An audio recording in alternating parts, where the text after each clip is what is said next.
Assalamualaikum warahmatullahi wabarakatuh. Waalaikumsalam Waalaikumsalam warahmatullahi. warahmatullahi wabarakatuh. Oke, selamat pagi anak-anak. Seperti biasa, pada hari Jumat ini kita akan belajar mata pelajaran ekonomi ya. 5 orang ya, tapi nggak apa-apa lah. Oke, hari ini materi kita masih tentang apa namanya? Bank sentral ya. Pernah dengar bank sentral? Pernah dengar bank sentral? Pernah? SMP udah belajar ini ya? Lupa kalian? Lupa? Oke, bank sentral di Indonesia sering juga disebut dengan Bank Indonesia. Kenapa dikatakan dia bank sentral? Karena bank sentral ini atau Bank Indonesia ini adalah induk dari semua bank. Induk berarti induk itu pertanggungjawaban semua bank-bank konvensional, baik bank konvensional dan bank syariah itu adalah ke bank sentral. Jadi hampir samanya bank sentral ini dengan OJK, cuman OJK tugasnya hanya mengawasi. Kalau bank sentral ada beberapa tugas nanti yang berkaitan dengan beririsan langsung dengan fungsi-fungsi bank umum, ya kan, bank umum. Jadi ada bank itu, ada bank sentral, ada bank umum, ada bank syariah. Paham sampai sini, Nak? Paham? Nggak ada jawab saya. Paham, Mem. Jadi bank itu ada 3, berdasarkan lembaganya ada 3. 1 bank sentral yaitu Bank Indonesia, yang kedua bank umum itu kayak misalnya BRI, BNI, SMB Niaga, Mandiri itu bank umum, dan yang ketiga itu bank syariah. Bank umum ini bagi 2 ya, bank umum bagi 2, ada konvensional, ada syariah. Kalau dia yang konvensional itulah yang Ibu sebutkan tadi. Terus yang ketiga itu yang kedua itu bank syariah. Jadi bank syariah itu contohnya BNI Syariah, Mandiri Syariah, Bank Muamalat. Pokoknya yang basicnya itu adalah berdasarkan syariat Islam. Terus yang ketiga itu adalah tunggu dulu. Yang ketiga itu kok saya lupa ya? Tunggu nak ya. Yang ketiga itu adalah BPR, Bank Perkreditan Rakyat. Kalau kalian lihat, banyak di daerah-daerah Bank Perkreditan Rakyat. Jadi ini beda. Kenapa BPR itu berbeda, Bu? Karena secara fungsi dia berbeda. Kalau bank umum itu boleh melakukan transaksi valuta asing. Jadi valuta asing itu kan mata uang asing. Kalau ada pertukaran mata uang itu boleh kita lakukan di bank umum kayak bank konvensional. Tapi kalau di BPR itu nggak boleh. Terus kalau di bank umum itu kan dia nanti menerima simpanan namanya simpanan giro. Kalau di BPR enggak gitu. BPR itu fungsinya hanya memberikan kredit, menerima simpanan berupa simpanan biasa dan juga deposito. Tapi yang simpanan giro enggak ya, itu bedanya dia. Kalau bank sentral pusatnya lah, pusat dari semua bank. Jadi pertanggungjawabannya nanti ke Bank Indonesia. Kemudian indikator yang harus kalian capai ini adalah menjelaskan pengertian bank sentral, tujuan, fungsi, tugas, wewenang, kemudian menjelaskan peran bank sentral Republik Indonesia atau BI dalam sistem pembayaran, menjelaskan penyelenggaraan sistem pembayaran non tunai dan oleh bank sentral. Ya, beberapa indikator satu pertemuan Ibu buat. Tujuan adanya bank sentral ngapain gitu ya. Tujuan yang pertama yaitu menetapkan dan melaksanakan kebijakan moneter. Jadi kebijakan moneter ini anak-anak adalah kebijakan pemerintah melalui bank sentral untuk mengatur jumlah uang yang beredar. Jadi jumlah uang yang beredar itu harus sesuai dengan porsi. Jadi kita katakanlah kalau kebanyakan jumlah uang beredar, maka nilai mata uangnya turun. Kalau nilai mata uang turun, maka inflasi akan tinggi gitu ya. Jadi gitu. Jadi kenapa inflasi itu tinggi, Miss? Penyebabnya yaitu bisa jadi nilai mata uangnya turun ataupun karena kenaikan harga yang tidak kenaikan harga yang terus-menerus gitu. Harga apa, Bu? Harga kebutuhan kita gitu. Harga barang-barang secara umum. Jadi kebijakan moneternya disinilah Bank Indonesia sebagai Bank Sentral Republik Indonesia berperan untuk mengatur jumlah uang beredar. Jadi kalau kebanyakan dikurangi melalui kebijakan moneter, kalau kurang ditambah melalui kebijakan moneter. Nanti di slide selanjutnya Ibu akan jelaskan apa saja kebijakan moneter ya. Kemudian tujuan yang kedua yaitu mengatur dan menjaga kelancaran sistem pembayaran. Jadi kalau sistem pembayaran itu adalah pemindahan sejumlah uang melalui media tertentu. Bisa saja nanti kalau misalnya kita bayarnya pakai debit, kartu debit boleh, kartu kredit boleh, pembayaran pemindahannya pakai clearing boleh, pakai inkaso juga boleh gitu ya. Jadi Bank Indonesia itu sebagai bank sentral yaitu mengatur dan menjaga kelancaran sistem pembayaran. Tiba-tiba kan kita nanti transfer duit, hitungan 5 menit nyampe tuh di Jogja. Jadi disitulah tugasnya bank sentral gitu. Kenapa bisa langsung nyampe ya Bu gitu? Yaitu melalui media yang disediakan oleh Bank Indonesia. Jadi nanti sistem transfer, clearing, inkaso itu harus melalui Bank Indonesia. Jadi kalau transfer BNI ke BCA, boleh nggak Bu? Boleh. Tapi nanti medianya adalah Bank Indonesia. Yang adalah tujuannya stabilitas keuangan, stabilitas sistem keuangan. Iya, stabilitas sistem keuangan. Kemudian fungsi. Nah, fungsi bank sentral. Ini tadi yang fungsi yang pertama sama seperti ini tujuan yang pertama tadi ya, menetapkan dan melaksanakan kebijakan moneter gitu ya. Jadi menetapkan dan melaksanakan kebijakan moneter ini dibagi atas 4. Sebenarnya bukan 4 ya.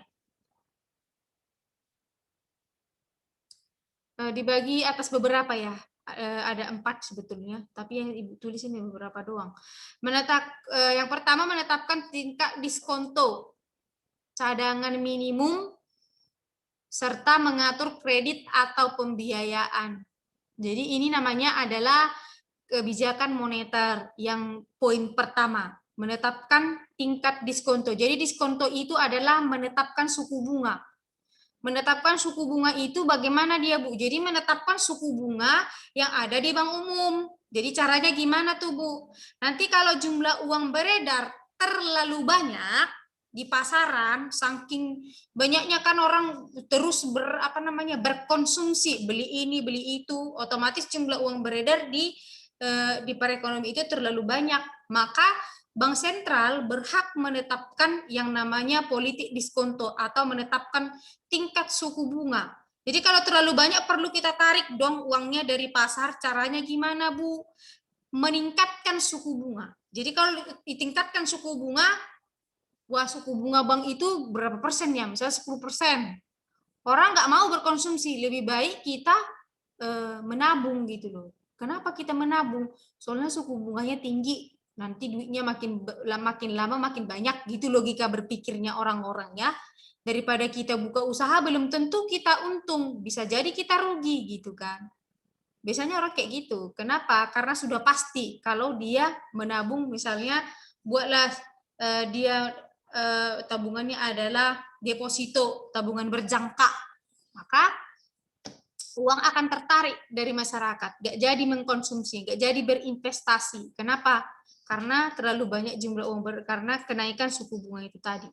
Nah, kalau lagi sedikit kali uang beredar di pasaran, akibat banyaknya orang menabung ke bank, bisa jadi maka pemerintah itu melalui Bank Indonesia tadi menetapkan yang namanya suku bunga rendah ya, diturunkan suku bunga. Jadi orang malas menabung, wah bunganya sedikit kok ngapain gitu ya kan. Maka dia akan berinvestasi, lebih bagus berinvestasi. Jadi berinvestasi itu menambah jumlah uang beredar ya, Nak. Karena kita berinvestasi, otomatis kalau kita berinvestasi, uang yang kita investasikan itu dibelanjakan oleh perusahaan tempat kita berinvestasi, ya. Gitu. Jadi kemudian cadangan minimum bank umum. Jadi ada namanya giro wajib minimum. Giro wajib minimum itu adalah simpanan bank umum di Bank Indonesia. Wajib dia. Kalau dulu-dulu dia 8% dari jumlah uang tunai yang bank itu punya. Uang tunai yang mereka punya, ya. 8%. Jadi itu beda-beda tiap bank. Tergantung uang tunainya berapa gitu. Jadi itu nanti. Jadi kalau dinaikkan berarti mengurangi jumlah uang beredar, tapi kalau diturunkan menambah jumlah uang beredar.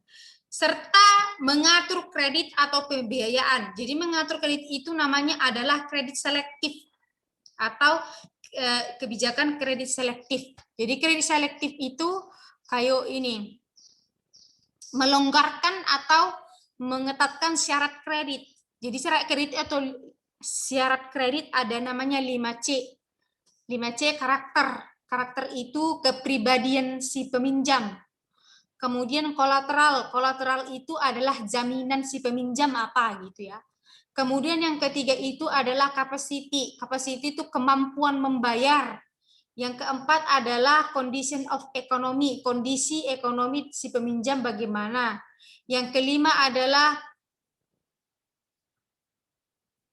karakter, udah tadi ya, karakter, collateral, capacity, condition of economy, kapital. Kapital itu sama dengan modal yang mereka punya berapa gitu.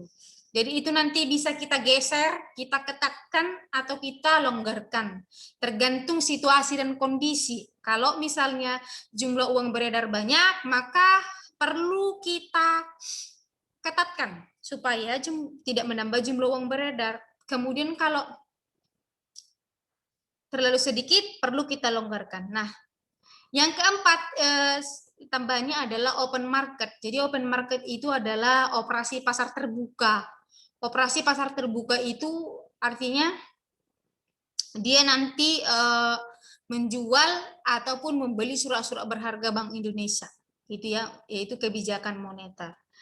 Kemudian yang kedua, menetapkan sasaran moneter dengan memperhatikan sasaran laju inflasi, ya kan?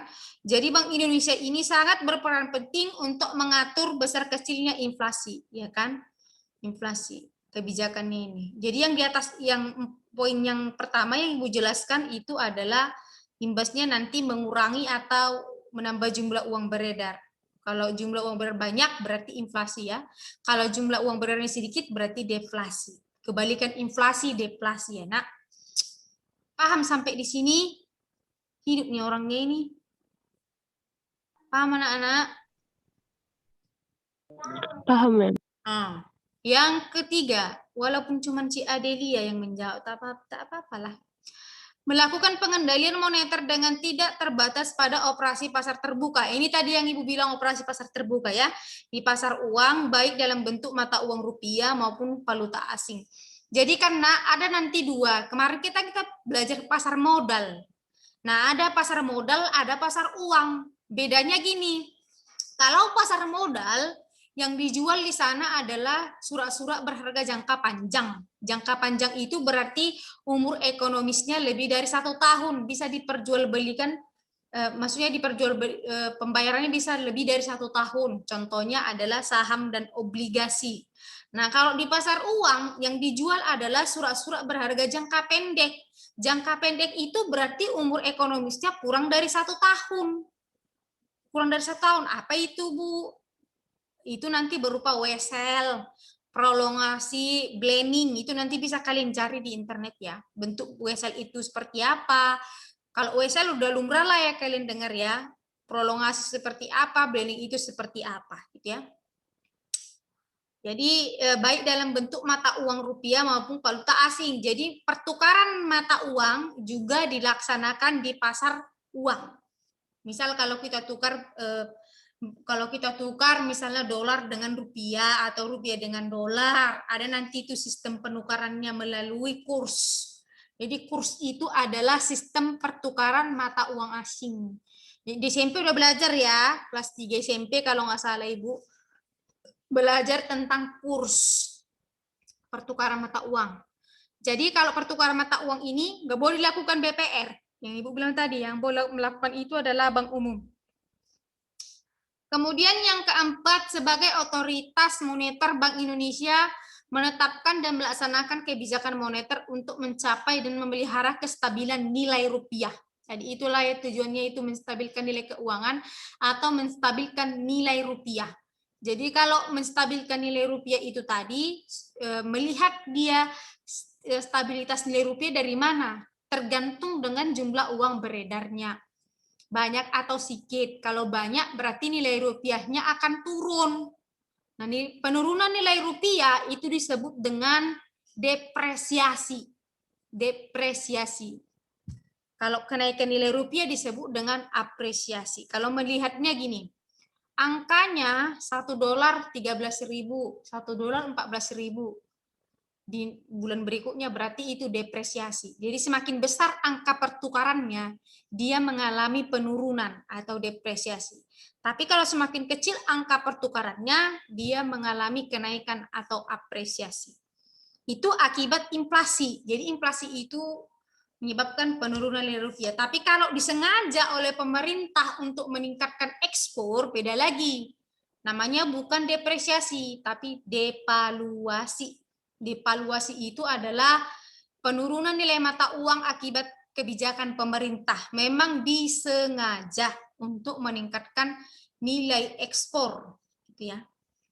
Kalau dia apresiasi, persamaannya kalau akibat kebijakan pemerintah ada disebut dengan tadi devaluasi. Ya, apresiasi ya. Itu dia. Oke. Yang kedua adalah ini tadi fungsi ya, fungsi menata kebijakan. Fungsi yang kedua adalah mengatur dan menjaga kelancaran sistem pembayaran. Jadi sistem pembayaran itu tadi seperti yang Ibu jelaskan adalah pemindahan sejumlah uang melalui media tertentu. Boleh ya, melalui media sederhana, yang kompleks juga boleh. Jadi sistem pembayaran itu kan ada sistem, ada alat. Kalau alat pembayaran itu adalah uang. Nah, alat pembayaran uang. Sistemnya adalah cara, rangkaian yang sederhana yang ataupun yang kompleks untuk melakukan pembayaran. Jadi sistem pembayaran itu ada tunai dan non tunai. Jadi kalau tunai gimana tuh Bu gitu ya. Kalau tunai yaitu uangnya ada, beli permen 5.000, kasih duit, tunai dong. Tapi kalau non tunai melalui media tertentu, boleh menggunakan kartu kredit, boleh menggunakan kartu debit, boleh menggunakan cek ya. Jadi itu meliputi beberapa ya. Yang pertama, menetapkan penggunaan alat atau instrumen pembayaran. Jadi, kenapa dikatakan Bank Indonesia itu adalah Bank of Bank atau bank sirkulasi? Karena Bank Indonesia lah yang berhak mencetak dan mengesahkan uang, alat pembayaran. Uang itu alat pembayaran ya anak-anak. Yang berhak mencetak ataupun mengesahkan. Jadi mencetak nanti namanya adalah Perum Peruri, Perusahaan Umum Percetakan Uang Republik Indonesia, gitu ya. Tapi yang mengesahkan dan satu-satunya yang berhak mengedarkan itu adalah Bank Indonesia. Ya, seperti itu. Jadi makanya ada uang keluaran tahun sekian, tapi kan tetap dia stempel tanda tangan Gubernur Bank Indonesia ada di duit. Coba kalian perhatikan. Ada nanti BI-nya, ada nanti apanya itu. Itulah kenapa dikatakan Bank Indonesia itu adalah Bank of Bank atau bank sirkulasi, gitu ya. Nomor 2, melaksanakan dan memberikan persetujuan atau izin atas penyelenggaraan jasa sistem pembayaran. Ya kan? Memberikan persetujuan ya. Yang ketiga, mewajibkan penyelenggara jasa sistem pembayaran untuk menyampaikan laporan kegiatan. Betul. Dan yang keempat adalah wewenang Bank Indonesia menjadi satu-satunya lembaga yang berwenang untuk mengeluarkan, ya kan, mengedarkan uang rupiah serta mencabut, menarik dan memusnahkan dari peredaran. Ya. Jadi kenapa uang zaman dulu tidak berlaku lagi di zaman sekarang? Karena Bank Indonesia sudah mencabut emisi uang tersebut. Hak edarnya sudah dicabutnya, maka sekarang nggak boleh lagi kita pakai uang di zaman tahun 1998 gitu ya. Kalau ditukar di Bank Indonesia boleh. Kemudian yang ketiga adalah fungsinya mengatur dan mengawasi perbankan. Nah, kan sekarang ini OJK sudah melakukan pengawasan terhadap perbankan. Bank Indonesia fokusnya kemana? Jadi fokusnya adalah pengawasan makroprudensial. Sementara pengawasannya itu yang mikroprudensial dilakukan oleh OJK. Jadi makroprudensial itu meliputi apa? Menjaga stabilitas sistem keuangan, ya kan? Kemudian pasar keuangan dan sarana-sarana pendukung memiliki ketahanan dan mampu menggaransi ketidakseimbangan keuangan gitu ya. Jadi resiko-resikonya itu diawasi oleh Bank Indonesia. Sistem pembayaran kan itu disebut dengan makroprudensial karena cakupannya lebih luas gitu ya. Kalau OJK itu di mana aja dia Bu? Nanti menutup dan memberikan izin dan menutup bank, itu tugas dari OJK. Tapi kalau Bank Indonesia di mananya fokusnya melihat stabilitas sistem keuangan, sistem pembayaran yang dilakukan oleh bank tersebut, gitu ya. Kemudian peranan Bank Indonesia dalam sistem pembayaran. Nah, peranan yang pertama itu adalah Bank Indonesia memiliki kewenangan untuk memberikan izin persetujuan kepada penyedia jasa pembayar untuk ikut dalam sistem pembayaran, ya kan? Jadi peranan yang pertama itu memberikan izin. Yang kedua itu adalah pengawasan. Yang ketiga itu adalah menentukan standar alat pembayaran.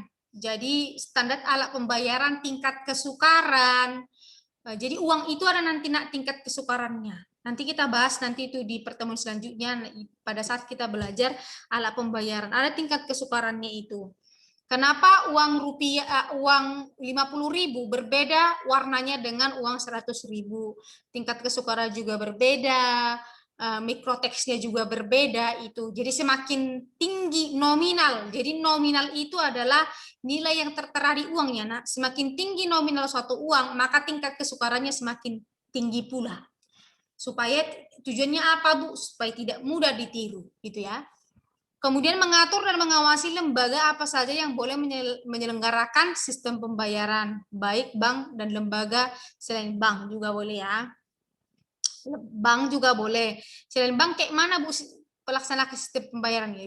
Bisa jadi alat-alat yang lain seperti bisa kita katakan zaman sekarang ada yang lagi tren OVO, GoPay, apalagi tuh. Banyak ya yang online sekarang selain bank yang bisa kita melakukan pembayaran. Ya kan? Ada e-tol gitu. Itu adalah alat-alat ataupun media pembayaran yang lagi tren zaman now, gitu ya. Kemudian next, kebijakan pengendalian risiko, efisiensi dan tata kelola, gitu ya. Peranan yang selanjutnya, kewenangan dalam menjalankan sistem Bank Indonesia. Sistem Bank Indonesia atau Real Time Gross Settlement atau BIRTGS. BIRTGS ini adalah untuk transaksi non tunai yang bernilai besar. Jadi nilai besar itu setidaknya itu mencapai 174,3 triliun baru bisa menggunakan yang namanya BIRTGS. Kemudian kewenangan sebagai penyelenggara clearing antar bank untuk jenis-jenis alat pembayaran tertentu melalui sistem clearing nasional Bank Indonesia atau SKNBI gitu ya. Itu nanti diatur oleh Bank Indonesia. Oke, ada yang mau ditanya anak-anak? Berapa orangnya ini? Ada yang mau ditanya? Ada, Mem. Saya ingin Apa? bertanya, Mem. Sistem keriling itu apa, Mem? Dan contohnya di Indonesia itu apa, Mem? Terima kasih, Mem. Kenapa? Ulang? Sistem keriling itu apa? Dan contohnya di Indonesia itu apa, Mem? Oh, jadi clearing itu karena sama dengan transfer uang. Tapi kalau transfer uang kan kita transfer melalui kartu ya toh? Ya enggak sih? Pernah lihat transfer uang menggunakan kartu? Pergi kita ke ATM kan kita masukkanlah dia uang baru kita transfer nominalnya. Clearing juga sama, tapi dia bukan pakai ATM melalui bank. Jadi misalnya kalau kamu kirim cek uang berupa cek, boleh kamu kirim ke mana aja, tapi melalui bank. Gitu. Yang dikirim bukan pakai ATM tadi, tapi pakai cek. Cek. Pernah lihat cek? Pernah, Mem, di TV. Nah, di TV. Ya itulah. Nonton sinetron kau pas sering. Lihatlah, cek itu nanti yang dikirim ke sana untuk kayak apa namanya? Menjamin dia gitu. Tapi kalau kita transfer kan beda dia. Itulah perbedaannya. Kalau dia clearing ya yang dikirim adalah surat. Surat. Cek itu kan surat. Warkat, betul nggak sih? Iya, Mem. Itulah yang dikirim. Ada lagi pertanyaan?